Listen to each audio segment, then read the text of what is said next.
Welcome to the Great Detectives of Old Time Radio. From Boise, Idaho, this is your host, Adam Graham.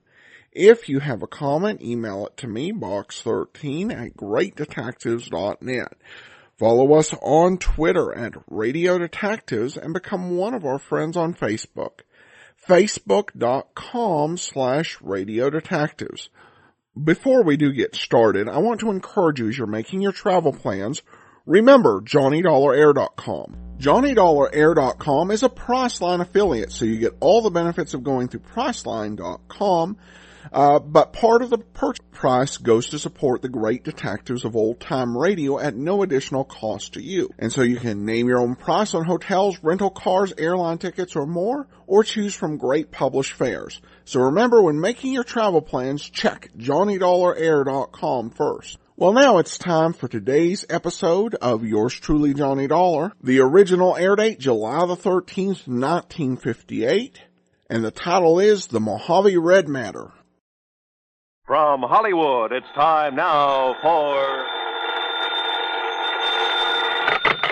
Johnny Dollar. Will you accept a collect call, Mr. Dollar? Huh? It's from Lake Mojave Resort in Arizona. Oh, say no more, operator. Just put him on. Well, yes, sir. Go ahead, please.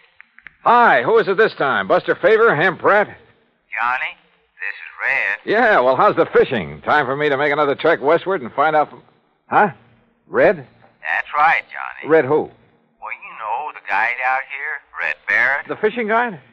Oh, yes, sir. Who claims to know Lake Mojave like the back of his hand and every good spot there is in it? And I do, Johnny. That's a fact. Then I repeat my question. How's the fishing? Just as fine as ever, if you know where the good holes are, that is. And you do? Yes, I do. So you think it's high time I fly on out there and wet a line, is that it? No, sir, that's not what I'm calling you about, Johnny. Well, what is it? I don't rightly think I ought to tell you over the phone, Johnny. But I think you better come here just about as quick as you can. But unless I know why... I'll tell you when you get here. Well, look, I usually do my traveling on expense account for an insurance company. And you can this time. Huh? What company? The one that insured him, the Greater Southwest Insurance. Insured who, Red? Johnny, I'll tell you all that when you get here. Now look. They tell me there's a plane leaves New York right at high noon. Listen, Red. That'll get you into Las Vegas about 9:45 tonight, okay? Okay, listen. Goodbye, Johnny. Red! Crazy old coot. He thinks for 1 minute that I'm going to get on. And yet, on second thought...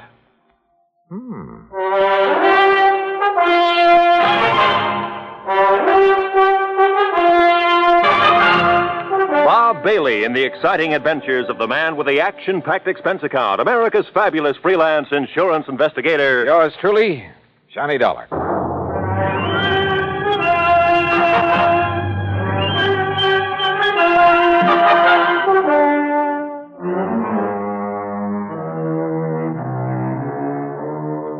Expense account submitted by Special Investigator Johnny Dollar to the Greater Southwest Insurance and Liability Company, Kingman, Arizona office. Following is an account of expenses incurred during my investigation of the Mojave Red matter.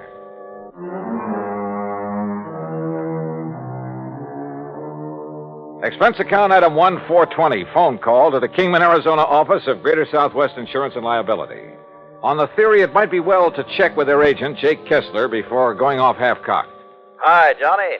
Haven't seen or heard from you since 2 years ago when you came out here to investigate the murder at the old Midas Touch mine. Yeah, I remember, Jake. Now listen. Yeah? Is everything going along okay these days? What? Well, I mean, no trouble with any of your clients, that sort of thing, huh? Why, not a bit, Johnny. Why do you ask? Just wondered. Well, if I did have, you know who I'd call. No problems at all, huh? I told you, not a... Hey, just what do you got stuck in your craw, Johnny? Nothing.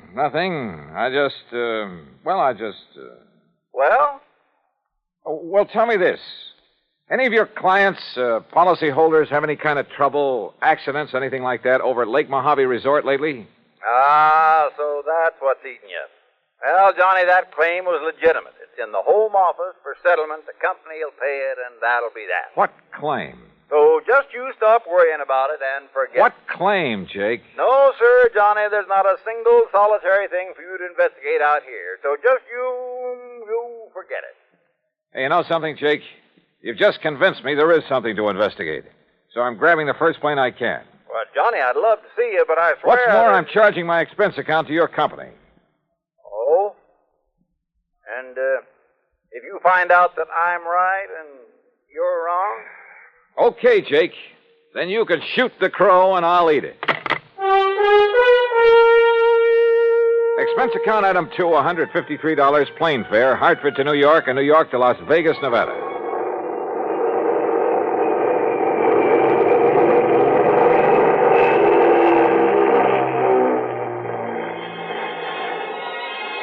It was 9:45 on the dot as the big mainliner slowly circled down out of the clear, starlit sky. Unless you've seen the millions of stars that twinkle brightly through the clean, dry air over the Mojave Desert, you've really missed something. And as we glided down toward the landing strip on the south edge of Las Vegas, the multicolored lights of the fabulous resort town made it sparkle like a vast field of jewels. Beautiful. Yeah, and expensive. That is, if you insist on trying your hand at the gaming tables and the casinos that line the main drag. Believe me, brother, I know. But that's neither here nor there.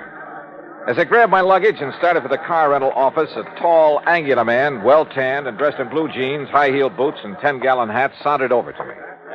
So you wouldn't take my word for it.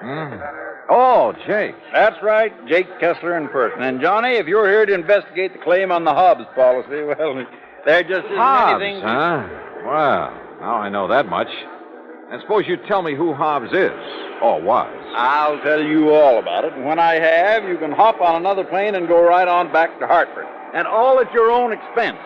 I still don't see whatever made you come out here, Johnny. Apparently the Hobbs matter, so start telling me. Well, come on, Jake, come on. All right, Johnny. All right, Elmer P. Hobbs, real estate in Los Angeles. Came over to the Lake Mojave Resort about 2 weeks ago, spent a few days fishing with his old pal, the guide they have there. You mean Red Barra? Yeah. Well, okay, go on. And on Tuesday, a week ago, he rented one of the boats and went out by himself. Apparently he went up to a place called the Big Basin. Yeah, I know it well. The lake's 3 or 4 miles wide up there. Yeah, well, that afternoon, a big wind came up, regular screamer. All the other boats came back to the landing, all but Mr. Hobbs. Oh? The next morning, when the wind died down, they found his body washed up on the shore on the Nevada side. That's all? That's all.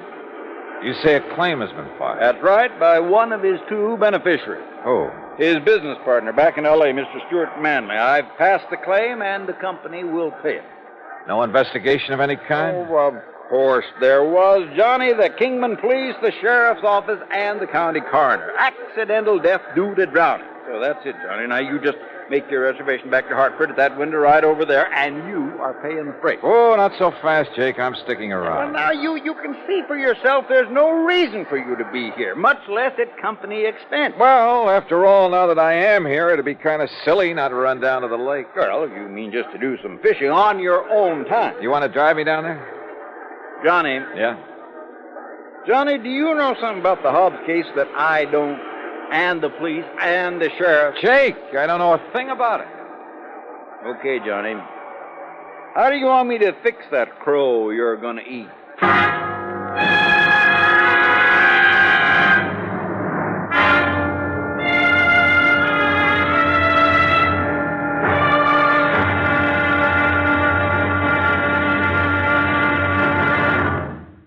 Act 2 of yours truly, Johnny Dollar, in a moment.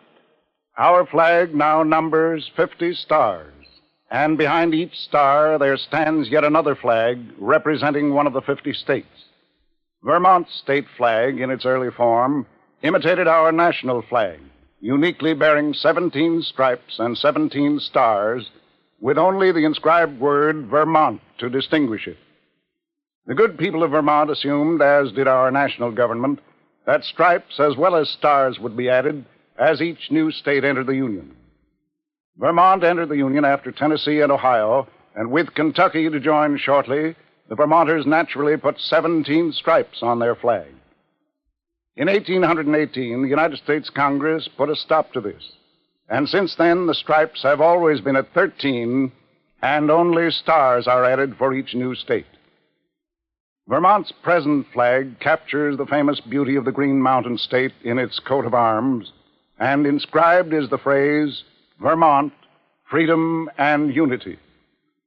Vermont's state flag, the flag of the 14th state to enter the Union, was adopted on April 26, 1923. And now, Act Two of yours truly, Johnny Dollar, and the Mojave Red Matter. Elmer P. Hobbs of Los Angeles had died of drowning when his small boat capsized in a high wind on Lake Mojave.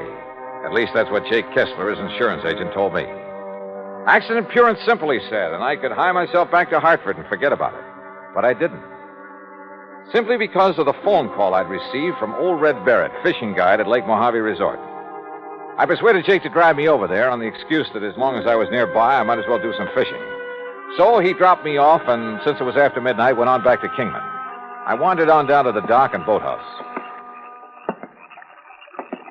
Hello? Who's that? Ham? Huh? Johnny? Johnny Dollar? Yeah. Johnny Dollar? Hi. What are you doing here? Hiya, Ham. Hey. You know darn well what he's doing here, Ham. The fishing has never been better. Only how'd you get the word? And how are you, Johnny? Oh, just great, Buster. Did you stop by the office, let Marilyn fix you up with a room? No, because as I recall, old Red usually sleeps here on the dock. Oh, Red.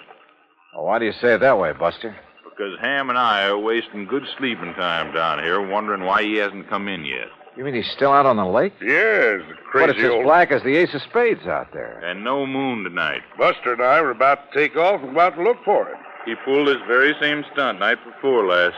We finally found him drifting around about 9 miles up. He said he'd run out of gas.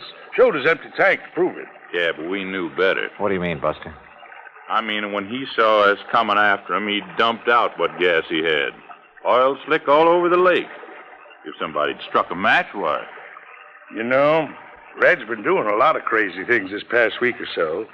Ever since his old friend, Mr. Hobbs, died, they were pretty close. And that is why he phoned me. Red phoned you? Yeah, early this morning. And if you ask me, it's because he doesn't believe Mr. Hobbs' death was accidental. Johnny, you know something? I didn't quite believe it myself.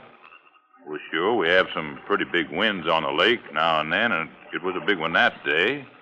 Yeah, and then when the coroner and the other authorities, well, who's to argue with them? Do you know if Red has found out anything? Anything at all? All we know is he's given up taking out fishing parties and spends all his time prowling around the lake every day. And night.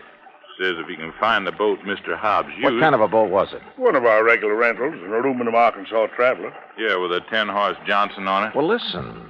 Those boats have flotation tanks. Why, yeah. So even if it did capsize, it wouldn't sink. You're right, Johnny. And there's been no sign of it? None at all. Then let's go up to the lake and find Red.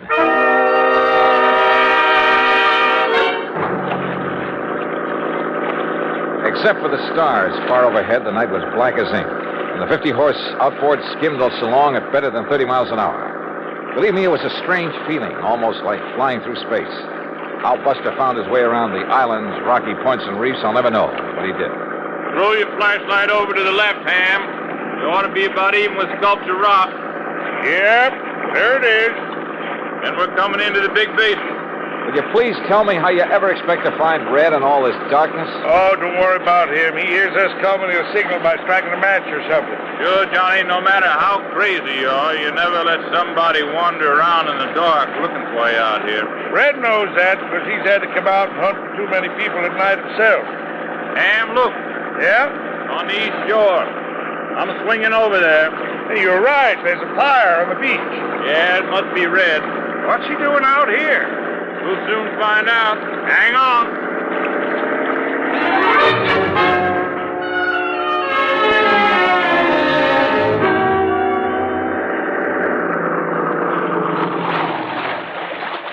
Well, all I have to say is you took long enough to bring Johnny up here. Red, you old reprobate, what under the sun are you up to this time? I just told you. I've been waiting for you to bring Johnny.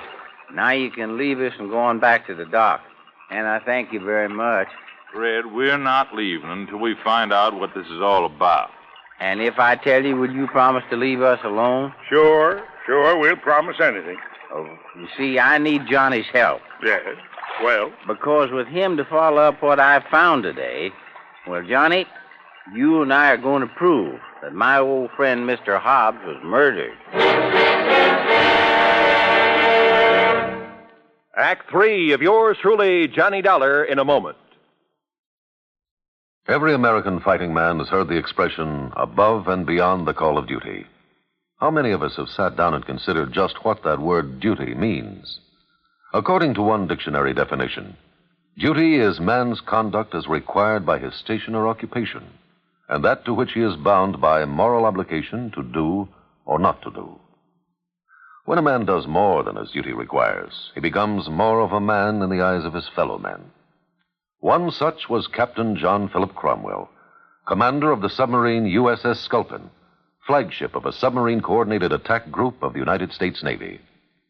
Possessing secret intelligence information of our fleet movements, strategy, tactics, and attack plans, Captain Cromwell led his attack group in patrol of enemy waters around Truck Island in November 1943, just prior to the launching of our first large-scale offensive in the Pacific.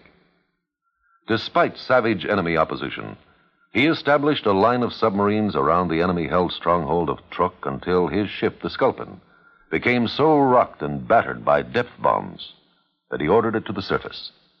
He engaged the enemy with deck guns, giving his crew an opportunity to abandon the mortally stricken ship.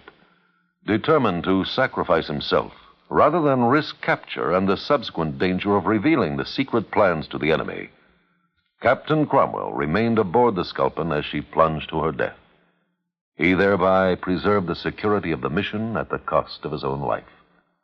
Captain Cromwell earned the Medal of Honor for deep integrity and uncompromising devotion to the call of duty in the service of his country. But what he did defined the word duty better than any dictionary. And now, Act 3 of yours truly, Johnny Dollar, and the Mojave Red Matter.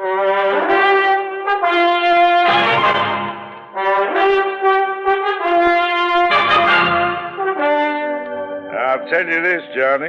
Red here's one of the wildest, most irresponsible old characters I know when he wants to be. But he's okay nonetheless. And if he thinks you and he can find proof that Mr. Hobbs was murdered, well, he must have a good reason for it. Well, Red? Oh, now, Ham, do you think a man like Elmer Hobbs, knowing the lake the way he did, would ever let the big wind catch him off guard up here in the basin? No, I don't, Red. I know that's the way Buster felt about it, too. Well, I said that to you myself, Red. But now, what's this proof you have of murder? Well, Ham and Buster, aren't you going on back now that I've told you why I wanted you to bring Johnny here? Was there any harm in our knowing what you found, Red? After all, we might be able to help you and Johnny. Yeah, I thought about that, but you see, I might just possibly be wrong about... Well, I might just be wrong, and I wouldn't want to be ashamed in front of a lot of people. By a lot, you mean 3. Well, that's 3 times as many as just Johnny here. Oh, well, now look, No, Red. Johnny, he means it, so Ham and I'll go on back to the dock. But I still don't see what difference it Johnny, when you get to know Red as well as we do, you'll stop trying to figure out the whys and wherefores of some of the things he does and what makes him tick. But you'll also learn that in the long run, no matter how unorthodox some of those things are, well, oh, come on, Buster. Right. See you when you get back to the dock, Johnny. Oh, you got some food, Red? Now, you know I always keep something in my boat, Buster. Okay. Well, far be it from me, Red, but all I have to say is that whatever you think you found proof of, well, it sure better be something. Oh, it is, Johnny. At least I think it is. Now, you just scrunch yourself a place to sleep in the sand. It's pretty late. Huh? Well, it took you so long to get here, and we can't see anything in the dark anyway. Oh, now look, Red, for heaven's sake. Good night, Johnny. Sleep well. And that was the end of our conversation. And I began to wonder if Jake Kessler hadn't been right in the first place. If I hadn't come out here on a wild goose chase after all. But the more I wondered and thought about it, with nothing but the warm desert night about us, and the twinkling stars, the magic sound of fish jumping in the lake, the sleepier I got. So I slept. The smell of bacon frying over the campfire awakened me, although the sun still hadn't shone over the mountains that border the eastern side of the lake. Douse your face in the lake, Johnny. Then grab yourself some of this bacon and eggs. I did as I was told. Then, squatting in the sand in front of the fire, stuffed away a hearty breakfast of bacon, eggs, and pancakes made from sourdough. And you know, there's something about a meal cooked over a campfire that, well, we had other things to do. So we climbed into Red's old aluminum boat and slowly drove up the lake, staying close to shore. Finally, we reached a small rocky cove. Right here is the spot, Johnny. This little cove. The spot for what, Red? You know, you still haven't told me. You see there? You see where somebody has climbed up the rocks? No, but I'll take your word for it. Well, he couldn't have climbed up off of the water, so he must have climbed out of a boat. So? And there's footprints leading away across the desert. And, Johnny, they aren't Elmer Hobbs' footprints, no, sir. So somebody climbed out of a boat here for one reason or another and took a walk into the desert. The man who killed Elmer Hobbs. What makes you think so? Look down over the side, in the water. Yeah, a boat sunk down there. That's the boat that Elmer had. Can you see it clear? Yes, very. Then you can see it wasn't damaged enough to sink it. Not that boat. You're right, Red. Particularly since it has flotation tanks. But it's down there. It's sunk. So you better strip to your shorts, Johnny. Yeah. I'll go down and take a look. Me? I already have. But I want you to look, Johnny. And remember, I knew everything that Elmer had in his boat when he left the dock. Remember that. Okay. And you're sure the footprints leading into the desert couldn't possibly have been made by Mr. Hobbs? That I'll swear to, Johnny, by all that's good and holy. Now then. Now, slip in easy so you won't disturb the water too much. I took a deep breath, surface dived, and swam down to the sunken boat. And the water was clear, and I could see plainly. And I saw that Red was right. I bobbed back to the surface. Did you see him?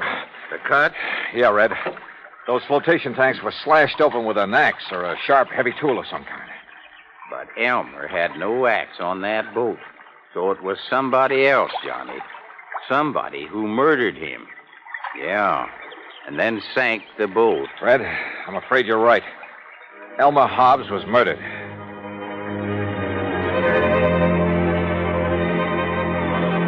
So there you have it, Jake. And if I were you, I'd call off payment on that claim immediately. Granted, the case isn't over yet. I still have the job of finding out who killed Elmer Hobbs. But you know something? You're going to have to wait for my next report. Meantime, expense account total to the moment, $159.20, including the cost of shooting and retrieving one crow. Jake, how would you like it cooked? Until the next report, then, yours truly, Johnny Dollar.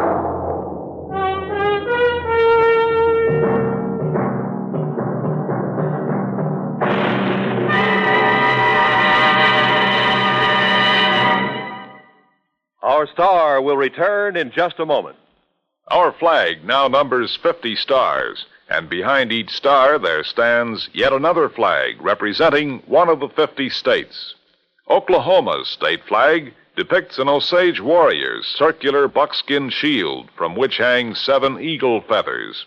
Across the shield is the Indian's calumet, or pipe of peace, crossed with the white man's peace symbol, the olive branch. On the shield are small crosses, the Indian's graphic sign for stars, indicating lofty ideals or a purpose for high endeavor. The background of the flag is a field of blue, the blue of the Oklahoma sky, signifying loyalty and devotion. The important symbols, however, are the calumet and the olive branch. These override the shield, the symbol of war, and bespeak a predominant love of peace by a united people. Oklahoma's state flag, the flag of the 46th state to enter the Union, was adopted on April 2nd, 1925. Now, here's our star to tell you about next week's story. Next week? Well, after all, the case isn't really closed. But it will be next week, believe me. Join us, won't you? Yours truly, Johnny Dollar.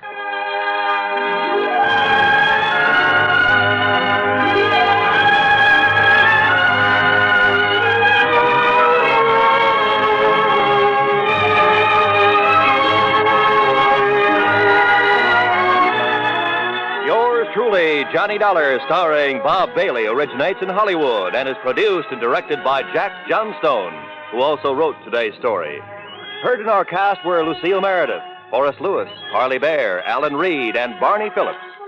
Be sure to join us next week, same time and station, for the conclusion of this exciting story of yours truly, Johnny Dollar.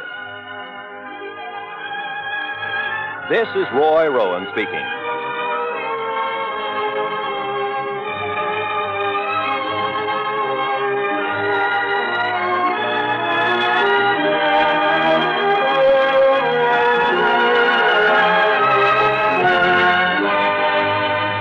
This is the United States Armed Forces Radio and Television Service.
Welcome back. Well, you can tell this is a Jack Johnstone script just by the strength of characterization, which ultimately does carry the story through. And clearly, it's some very interesting characters. And overall, the story idea is strong, though I wish that the evidence Johnny had found wasn't so patently obvious that the police should have caught it. Of course, this does raise my questions into my mind as to who the actual murderer could be. I'm suspicious of the agent, if for no reason than the way that he was dancing around the case was what made Johnny suspicious enough to come out in the first place, risking the possibility that he'd have to pay his own freight. Even if there wasn't anything out there, it'd be hard for me, if I were Johnny, to just head right back. I mean, I'd go out to the resort and just go fishing, if nothing else. Also, I do kind of wonder about Alan Reed's character. I don't remember him from the prior stories. So did he do it? Well, we'll find out next week as this Johnny Dollar story continues. Alright, well, listener comments and feedback, and this comes from Sheila. She posts a comment on a Johnny Dollar episode, and she writes in, I can't say in words how much this show and host has done for me. My pain is, at times, is so bad, I feel as if I can't go on. My husband, even when I'm at the hospital, will say, honey, do you want your show on? He is very wise. Somehow he knows it helps me to go someplace in my head to forget the pain is as bad. Even at home, if I'm feeling bad, I lay down with the old-time radio. I love Johnny Dollar most, yet I like the others also. I enjoy the host so much with all his insight. The show is even better. Thank you. God bless Sheila. Well, thank you so much, Sheila, and I appreciate your kind words and that were a relief and a help to you. And this sort of feedback's definitely very meaningful. So thanks so much for taking the time to write, and God bless you as well. All right, well, that will do it for today. Join us back here tomorrow for Dragnet. Coming next Tuesday, it's the Crime Files of Flamand, and join us back here next Friday for another episode of yours truly, Johnny Dollar. In the meantime, send your comments to box13@greatdetectives.net. Follow us on Twitter @Radio Detectives and become one of our friends on Facebook.